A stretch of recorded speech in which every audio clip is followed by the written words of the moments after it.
The drywall dust in my lungs tastes like the last 21 years of my life, gritty, persistent, and impossible to wash away completely. I'm Rob Hayes, 45 years old, and I've built my existence one calloused handshake at a time. My truck's dashboard clock glows 6:47 p.m. as I navigate the familiar streets home, NPR droning about interest rates while my mind catalogs tomorrow's site inspections. Friday evening. The promise of 2 days without alarm clocks and safety meetings stretches ahead like a gift I've earned through sweat. My hands grip the steering wheel, and I catch sight of them in the passing streetlight, scarred, weathered.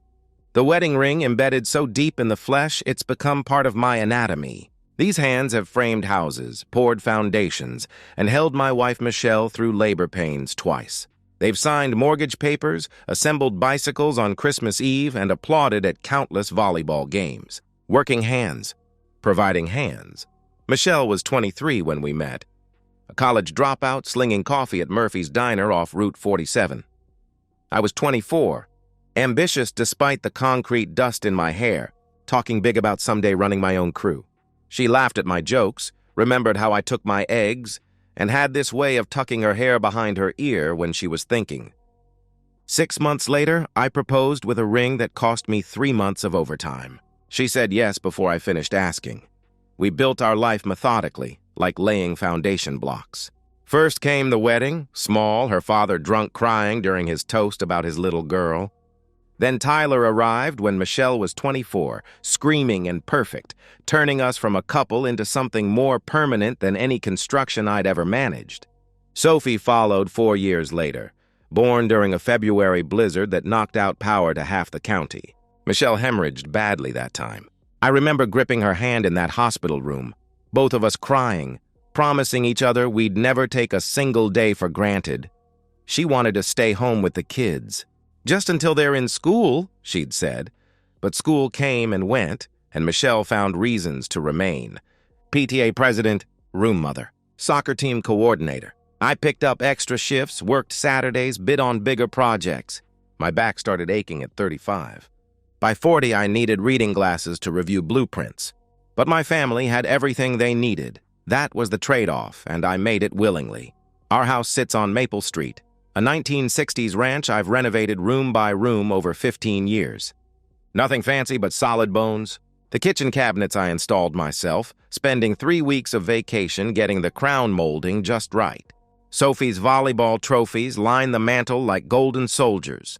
Regionals, states, MVP awards. Tyler's community college acceptance letter holds pride of place on the refrigerator, held by a magnet from our last family vacation to the Outer Banks 3 years ago. The master bedroom hasn't seen much action lately. When did we stop trying? 2 years ago? 3? Intimacy became another chore scheduled around exhaustion and teenagers' schedules. But that's marriage after 2 decades, isn't it? You trade passion for partnership, heat for warmth, adventure for stability. We're teammates now, co-managers of a small domestic corporation. We know each other's prescriptions, password hints, and coffee orders. That's intimacy too, I tell myself. The mundane kind that actually matters. Michelle's parents took the kids this weekend, some church retreat thing her mother organized. Tyler's 20, Sophie 16, both old enough to stay alone, but Michelle's mother insists on these forced family bonding experiences. Fine by me. The thought of ordering pizza? Maybe watching that action movie Michelle always vetoes. Spreading out on the couch without Sophie complaining about my snoring. It's a small pleasure I've been anticipating all week. The sun's setting as I turn onto our street, painting the suburban landscape in shades of fool's gold. Michelle's Corolla sits in the driveway, silver paint dulled by winter road salt I keep meaning to wash off. The living room lights are on, casting yellow rectangles onto the front lawn I'll need to mow soon. Everything looks exactly as it should, exactly as it has for thousands of evenings before this one. But something feels wrong. I can't name it. Maybe it's the way the curtains are drawn despite the nice evening. Maybe it's that Michelle's car is parked crooked like she was distracted. Or maybe after 21 years, you develop a sixth sense for when your life is about to implode. My work boots thud against the front steps. Concrete dust falling like ash from the treads. I turn the doorknob, unlocked, unusual, and step into the home I've maintained with these battered hands. Michelle sits at our kitchen table, the one we bought at an estate sale our first year married. Her hands are folded like she's praying, but her face holds that unnatural composure I've only seen twice before, when she told me her father had cancer, and when she miscarried between Tyler and Sophie. "We need to talk," she said. My stomach drops through the floor I refinished last summer, and I know with absolute certainty that the next 10 minutes are going to destroy everything I thought I'd built. I lower myself into the chair across from Michelle, my joints protesting after 10 hours on site. The kitchen still smells faintly of this morning's coffee, but something else hangs in the air, the antiseptic scent of rehearsed words about to be deployed. "Rob," she began, saying my name like it's a foreign word she's practicing. I've been thinking about this for a long time. "Thinking about what?" I asked. But I already know. Some primitive part of my brain has been screaming warnings I've been too exhausted to hear. Us. This life. "Everything," she answered. Her hands unfold, gesture vaguely at our kitchen, the backsplash I installed, the dishwasher I repaired last month. "I'm suffocating, suffocating," I repeat the word, tasting its absurdity. "In the life you wanted? The house you picked? With the kids you wanted to stay home for? That's not fair," she started. "Fair?" My voice cracks. "You want to talk about fair? I've worked 60-hour weeks for 15 years. My knees are shot. My back's held together with ibuprofen and stubbornness. Every overtime hour, every weekend job, every vacation day spent fixing this house, all so you could have what you wanted." "I know," she replied, looking past me, at something I can't see. "And I'm grateful, but... "Gratitude isn't love, Rob," she said quietly. The words hang between us like a blade. I want to argue, to remind her of our wedding vows, of Tyler's first steps in this very kitchen, of Sophie's 16th birthday last month, where Michelle cried happy tears. But her eyes are already gone, focused on some distant shore I can't reach. "There's someone else," she announced. The blade drops. "Derek," she continued, saying it like a prayer, and her whole face transforms. 20 years vanish from her features. "His name is Derek Murphy. Murphy. I know that name. Owner of Murphy Marketing Group, those pretentious billboards all over town, drives a white Mercedes. Lives in Westfield Heights, where the houses have circular driveways and homeowners associations that fine you for the wrong shade of beige." "How long?" I managed to ask. 6 months, she admitted. 6 months. While I was installing her new closet organizer. While we celebrated Tyler's acceptance letter. While Sophie won states and Michelle hugged me in the bleachers. "You're sleeping with him," I stated. Not a question. "It's not just intimacy," she insisted, leaning forward, eager to make me understand. "He sees me, Rob. Really sees me. He takes me to gallery openings, wine tastings. We talk about books, travel, art. He has a beautiful house with a pool, a view of the lake. He summers in Italy. He makes me feel..." She searches for the word. "Alive. And I make you feel what? Dead?" I asked. "Not dead. Just..." She looks around our kitchen with barely concealed disgust. "Not this. Not this." 2 words that erase 21 years. Not this modest house I've maintained with my broken body. Not this life we built together. Not this family we created. "It's not cheating when the marriage was already dead," she declared. The statement is so breathtakingly cruel, so perfectly rehearsed, that I actually laugh. A harsh bark that makes her flinch. "Dead. Was it dead when you insisted on that anniversary dinner last month? When you held my hand at Sophie's game last week? When you kissed me goodbye this morning?" I challenged. "I was trying..." she attempted. "You were lying," I cut her off. I stand, the chair scraping against linoleum.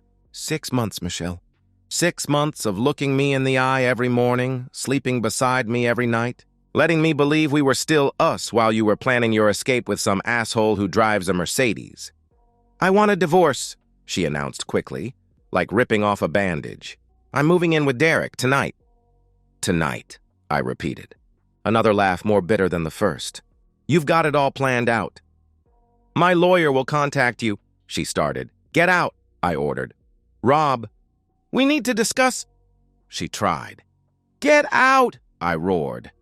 She stands, suddenly small in our kitchen. "I'll need to pack..." she said hesitantly. You have 10 minutes, I told her flatly. She disappears down the hallway. I hear drawers opening, hangers clattering, the wheeze of suitcase zippers. 10 minutes becomes 20. I don't move from the kitchen, don't help, don't hinder. I just stand there, a statue made of drywall dust and disbelief. She emerges with 2 suitcases and a garment bag. Designer luggage I don't remember buying. Her face is flushed but determined, like she's the victim here, like I'm the one making this difficult. We need to talk about the kids, she began. No, I interrupted. The word comes out flat, final.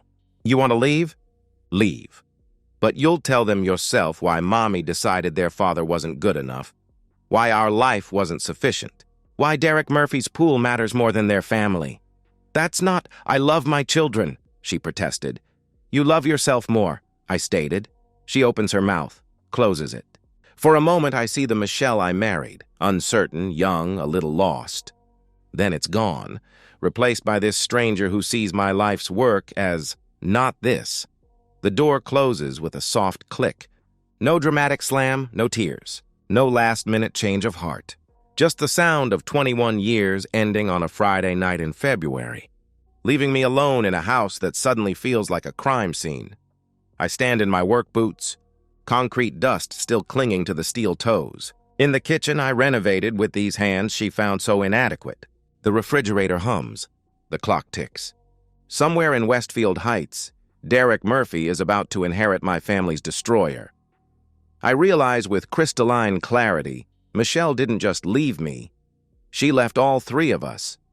And tomorrow morning, I have to pick up my children and explain how their mother chose a beautiful house with a pool over everything we built together. The drive to Michelle's parents' house Saturday morning feels like heading to a funeral where I'm both the mourner and the one who has to deliver the eulogy. Tyler and Sophie pile into the truck.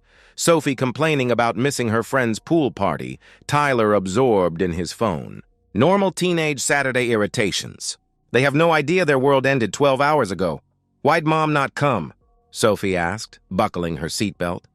I wait until we're on the highway, away from their grandparents' house, away from anywhere they might run. Your mother moved out last night, I announced. Tyler's head snaps up from his phone. What? He said sharply. She's having an affair. Has been for 6 months. She's leaving us for someone named Derek Murphy, I explained. That's messed up, Tyler responded, then caught himself. Sorry. No, I told him. That's exactly what it is. Sophie's crying in the back seat, quiet tears that break my heart more than wailing would. Through the rearview mirror, I watch her process the destruction of her universe. Does she still love us? She asked. Her voice is small, 6 years old again. This isn't about you and Tyler. This is about her and... I can't finish. How do you explain to your 16-year-old daughter that her mother found you insufficient? That your love, your life, your family wasn't enough? Derek Murphy, Tyler said. He's Googling already. Marketing guy. Big house in Westfield Heights. He turns his phone toward Sophie. Looks like a douche. Tyler, I started. What? He does. Boat shoes and everything? He replied. The first week is chaos compressed into slow motion. Michelle calls Tuesday, her voice artificially bright. Hi, sweetie, she said when Sophie answers. How was school? Sophie put her on speaker, looking at me for guidance. I shrug. Her mother, her choice. Fine, Sophie answered, her voice flat. I have a game Thursday. Oh, that's wonderful. I'll try to... Michelle began enthusiastically. Don't, Sophie interrupted. Don't say you'll come if you won't. Sophie, I want to be there, but Derek has... Her mother tried to explain. Sophie hangs up. Michelle doesn't come to the game.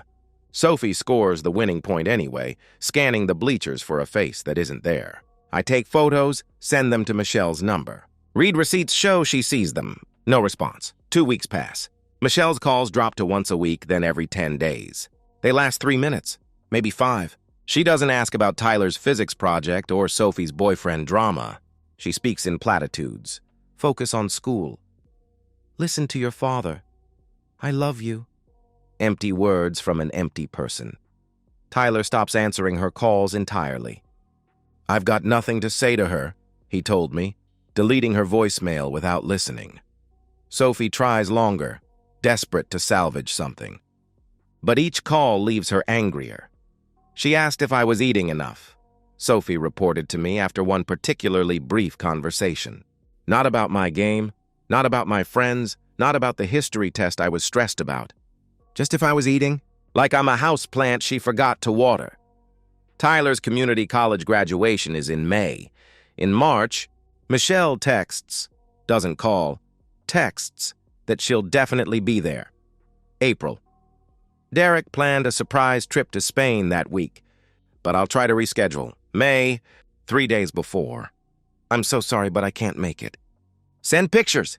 Tyler reads the message and laughs, but it's the kind of laugh that comes when the alternative is violence. Send pictures, he repeated, of my graduation, that she's missing, for Spain. He deletes her contact from his phone that night. I watch him do it. This boy forced to become a man because his mother chose tapas over his achievement. I become both parents out of necessity. I learned Sophie's pregame ritual, specific hair elastics, lucky socks, a protein bar exactly 45 minutes before. I master Tyler's preferred study snacks, discover he focuses better with death metal playing softly. I attend every parent-teacher conference, every booster club meeting, every college planning session. The divorce proceeds like Michelle's driving, fast and reckless, focused only on her destination. Margaret Bennett, my attorney, sits across from me in disbelief. She's not asking for custody? At all? Margaret asked. She wants to be free to travel with Derek, I explained, quoting Michelle's lawyer. The children would complicate that. The children, Margaret repeated in disbelief. That's how she refers to them? When she refers to them at all, I confirmed. Michelle doesn't contest anything. Not the house she called insufficient, not the retirement accounts she helped build, not the custody of the humans she created. She wants a clean break, a fresh start, a new life unencumbered by the old one's debris. She doesn't even come to the final court date. Her lawyer appears alone, authorized to sign everything. The judge, a grandmother herself, looks disgusted. Mr. Hayes, she announced, you have full custody, the family home, and primary assets. Mrs. Hayes receives her personal belongings and a settlement of $30,000. $30,000. The price of 21 years. 4 years pass. I mark them not in calendar pages, but in achievements Michelle misses. Tyler's transfer to engineering school. His dean's list honors. His acceptance to the internship program. Sophie's scholarship offers. Her team captain selection. Her first heartbreak, sobbing in my arms about some boy named Ethan who doesn't deserve her tears. I date occasionally. A teacher named Karen who understands my caution. We take it slow, building something real on foundation I know is solid this time. The kids thrive despite the mother-shaped hole in their lives. Or maybe because of it. They learn early that love isn't words or promises or good intentions. Love is showing up. Love is presence. Love is choosing to stay when leaving would be easier. Tuesday afternoon, late September, I come home to find Sophie's car in the driveway. Strange, she has class until 4. I pushed through the front door calling her name. In here, Dad, she called back. She's in the living room, and she's not alone. Michelle sits on my couch, our old couch, the one she found not this, looking like a sketch of herself drawn from memory. Thinner, older, with the kind of aggressive blonde highlights that scream midlife crisis. Designer clothes that don't quite fit, like she's wearing a costume of success. Everything I've built in 4 years, the peace, the healing, the new normal, threatens to crumble at the sight of her. What the hell are you doing in my house? I demanded. Sophie let me in, Michelle explained. Her voice wavers, stripped of the confidence that carried her out our door 4 years ago. I called her, begged her to let me explain. I look at Sophie, who shrugs with studied indifference. She said 5 minutes. I was curious, my daughter told me. Curious, I repeated, tasting the word, finding it bitter. Get out, Michelle. Please, Rob, just let me, she pleaded. You've got 5 minutes, I interrupted. I remained standing, arms crossed, work boots planted on floors she'll never walk on again after today. Starting now. Michelle draws a shaky breath, and I notice her hands trembling. The manicure is chipped. The designer bag beside her has a worn corner. The facade is cracking. Derek wasn't who I thought he was. she began. She laughs, but it's hollow, broken. The gallery opening stopped after 6 months. The wine tastings became him drinking alone. The culture, the travel, it was all performance, control. Control? I questioned. He monitored my phone, tracked my car, accused me of cheating. She catches herself, realizes the irony. He was jealous, paranoid. Said I'd leave him like I left you. Smart man, I think, but don't say. He started grabbing me, hard. Leaving bruises where they wouldn't show, she continued. She rolls up her sleeve, revealing faded marks on her upper arm. Then shoving during arguments. Then she touches her eye unconsciously. I covered it with makeup for 2 weeks. Part of me, a small, vengeful part, wants to say she deserved it. But I'm not that man. Nobody deserves that. Why didn't you leave? I asked. Where would I go? She replied. Her laugh is bitter. I'd burned every bridge. My parents barely speak to me. My friends, our friends, they all chose you. Deservedly. So you stayed, I stated. For 3.5 years. Until 3 months ago, she answered. Her voice drops. He met someone at his gym, Brittany, 26, yoga instructor, everything I was when he met me, but younger, newer. The parallel is so perfect it's almost poetic. He told me I was getting old, that I wasn't exciting anymore, that he'd elevated me from my previous life. She gestures at my living room with disgusted recognition, and I should be grateful for the time he gave me. Then he kicked you out? I asked. 2 suitcases, same ones I left here with, except this time I had nowhere to go, she confirmed. And now you're here, I stated the obvious, waiting for the real reason. She meets my eyes for the first time since I found her on my couch. I want a second chance, she declared. The words hang in the air like a bad smell. A second chance, I repeated slowly, tasting each syllable. At what exactly? Being a mother, being part of this family, making things right, she answered. Where the hell have you been for 4 years? I roared. My outburst brings Tyler running down the stairs. He stops dead seeing his mother. Are you kidding me? He said, looking between us. She's here? Tyler, please, Michelle started. No, he cut her off. His voice is ice. You don't get to please me. You missed my graduation. My dean's list ceremony. Every birthday. Every holiday. Every single thing that mattered. I know, and I'm so sorry, she tried. Sorry? Sophie interjected, standing up. Tears streamed down her face. You're sorry? You called us maybe once a month. You forgot my 17th birthday entirely. You promised to come to States and didn't show. You chose Spain over Tyler's graduation. That was Derek's, Michelle attempted. That was your choice. Sophie screamed. Every missed call, every broken promise, every single time you picked him over us, those were your choices. Michelle crumbles, sobbing. 4 years ago, I'd have comforted her. Now I just watch, feeling nothing but cold satisfaction. Please, she whispered. I made mistakes. Mistakes? Tyler challenged. Forgetting milk is a mistake. Cheating on Dad, abandoning your family, disappearing for 4 years, those aren't mistakes. They're choices. Deliberate, calculated choices. I have nowhere else to go, Michelle said, playing her last card, the sympathy plea. That's not our problem, I replied. I'm surprised by how steady my voice is. You made your choice when you decided we weren't enough.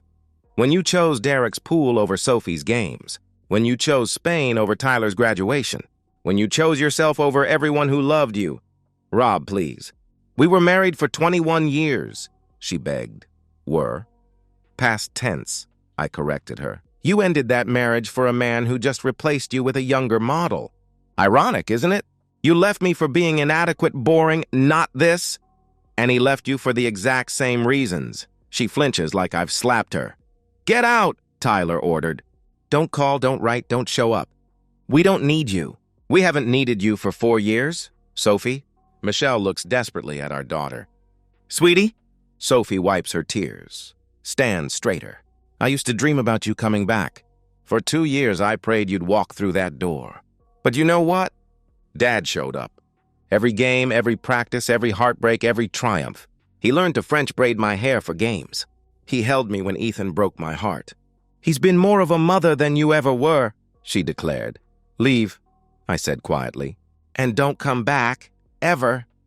Michelle stands on shaking legs, looking between the three of us. We stand united, a family forged in the fire of her abandonment, stronger in our scars than we ever were whole. "I loved you all," she whispered. "No," I corrected her. "You love the idea of us, the safety net, the backup plan. But love is staying when it's hard. Love is showing up when you're tired. Love is choosing your family over yourself every single day. You don't know what love is." She walks to the door, each step seemingly painful. At the threshold, she turns back, maybe hoping for a last-minute reprieve, a crack in our resolve. There is none. The door closes behind her with the same soft click as 4 years ago. But this time it's final. This time we're the ones choosing. Tyler and Sophie collapse into me, and we stand there, holding each other in the living room of the house Michelle found so insufficient. "Did we do the right thing?" Sophie asked into my chest. "We did the only thing," I answered. "We chose ourselves. And for the first time in 4 years, that feels like enough, more than enough. It feels like everything." The silence after Michelle leaves is different from 4 years ago. Then, it was the silence of shock, of a world suddenly unmade. Now it's the silence of closure, of a book finally shut on a chapter that ran too long. Tyler breaks it first. "I need a beer, Dad?" he asked. "Get me one too," I replied, and he doesn't even blink at the reversal of our usual roles. Sophie curls into my side on the couch, exhausted from the confrontation. "I thought I'd feel worse," she admitted, seeing her like that. "But I just felt nothing." "That's okay," I told her. "Feeling nothing for someone who gave you nothing is healthy." Tyler returns with 3 beers, hands one to Sophie with a raised eyebrow. "Don't tell Dad," he said to her while looking directly at me. We drink in companionable silence, processing the last 20 minutes, the last 4 years, the lifetime that led us here. "We really don't need her, do we?" Sophie asked eventually. "No," Tyler answered. "We've got each other. We've got Dad. That's all we ever needed." 6 months pass. Through the grapevine, small towns have long memories and longer tongues. I hear about Michelle. She's living in a studio apartment above the Chinese restaurant on Division Street, working as a receptionist at a dental office, the same job she had when we met. Full circle, except this time there's no ambitious construction worker to save her from it. Her parents maintain contact, but it's minimal, obligatory. Her mother told my mother, they still play bunco together, that she can't forgive Michelle for abandoning the grandkids. "What kind of mother does that?" she'd said, and my mother had no answer. Derek Murphy, meanwhile, is engaged to the yoga instructor. The announcement was in the Sunday paper, complete with engagement photos at his house. That beautiful house with a pool that cost Michelle everything. I've been promoted to senior foreman overseeing multiple sites. The money's better, the hours more predictable. Tyler graduated summa cum laude, landed a position at an engineering firm in the city, but comes home weekends. Sophie's team went to nationals. She was nominated for Player of the Year, and Karen, patient, understanding Karen, has become a constant. She doesn't try to replace anyone, doesn't push for more than I'm ready to give. She shows up consistently and without drama. She cheers at Sophie's games, celebrates Tyler's achievements, and fits into our life without trying to remake it. "She's good for you," Tyler told me one Sunday dinner. Karen in the kitchen with Sophie learning to make my mother's lasagna recipe. "She sees you, Dad. Not what you can provide, not what you represent, just you." One final attempt comes from Michelle, an email forwarded by Tyler to Sophie and me. Pages of apology, self-recrimination, pleading for just one more chance to make things right. She claims she's in therapy, that she understands now what she threw away, that Derek was a narcissist who manipulated her, though she takes full responsibility in the same paragraph where she blames him. Tyler and Sophie read it together over coffee while I cook breakfast. I watch them. These adults my children have become, weighing their mother's words. "What do you think?" Sophie asked Tyler. "I think she's scared of being alone," he answered. "I think she realizes she traded a family for a fantasy, and now that the fantasy's gone, she wants the family back." "But that's not how it works. Should we respond?" she wondered. Tyler looks at me. I shrug. Their mother, their choice. They delete it without answering. That afternoon, there's another of Sophie's games. Karen and I sit in our usual spot, Tyler beside us despite having driven 2 hours after a long week. Sophie's team is down by 3 points in the final set. She's captaining like a general, setting up plays, encouraging teammates, never giving up. She serves an ace, then another. Sets up the middle hitter for a kill. Blocks their best player at the net. The crowd's on its feet as she serves for match point. The ball flies over the net, their libero shanks the pass, and Sophie's team erupts. In the stands, we're screaming ourselves hoarse. Tyler films on his phone, Karen jumps up and down, and I feel something I haven't felt in years. Complete. Not perfect, but complete. After the celebration, as we're heading to dinner, Sophie asks, "Did you see that serve? The second ace?" "Incredible," I told her. "You've been practicing that topspin every day after practice." "Like you taught me. The extra work when no one's watching makes the difference when everyone is," she replied. "That's when it hits me. Everything I tried to teach them about work, about showing up, about commitment, they learned it. Not from my words, but from watching me rebuild our life from rubble, from seeing me choose them every day even when it was hard, especially when it was hard." At dinner, Tyler raises his glass. "To Dad, for being both parents when one wasn't enough," he toasted. "To us," I countered. "For being a family when it mattered." We toast, and I catch Karen's eye. She's smiling, understanding she's witnessing something sacred, a family that chose itself. Later, alone in the house Michelle found so insufficient, I stand in my kitchen. The same kitchen where my marriage ended, where my children confronted their mother, where we closed the door on someone who saw us as a backup plan. I think about Michelle in her studio apartment, living with choices that can't be unmade. There's no satisfaction in her downfall, just a sort of distant pity. She had everything, a devoted husband, incredible kids, a solid life built on real foundation.